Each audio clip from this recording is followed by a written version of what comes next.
અધ્યાય 2 શ્લોક 52.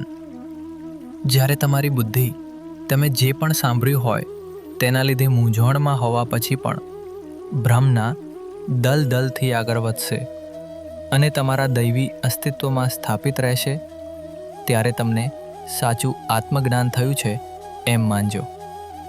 આપણું મનમાં મૂંઝવણ હોય છે, પણ જ્યારે આપણું મન અજ્ઞાનતાના આ અંધકારને પાર કરે છે, ત્યારે શુદ્ધ મન સાથે સ્પષ્ટ વિચારો પણ આવે છે.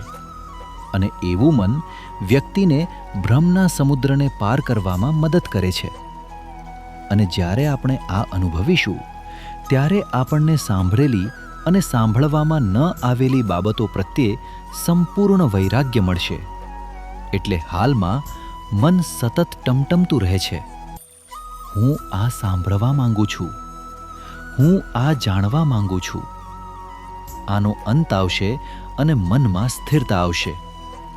અહીં સાંભળેલી અને સાંભળવામાં ન આવેલી બાબતોને એક પ્રતિનિધિ શબ્દ તરીકે સમજવાનું છે, જે અનુભવવા ના બાકી રહેલા બધા ઇન્દ્રિય અનુભવો માટે વપરાય છે.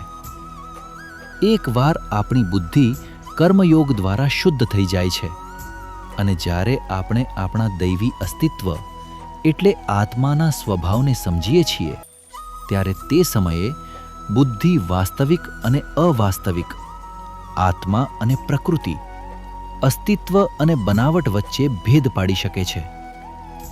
એકવાર ભ્રમ દૂર થઈ જાય પછી બુદ્ધિ માટે વાસ્તવિકતાને સમજવું શક્ય બને છે.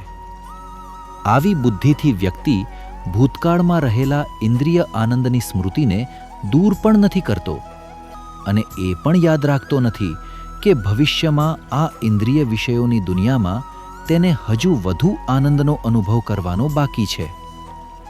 બ્રહ્માંડના ઉત્ક્રાંતિ અને અઉત્ક્રાંતિ તેના માટે અર્થહીન છે.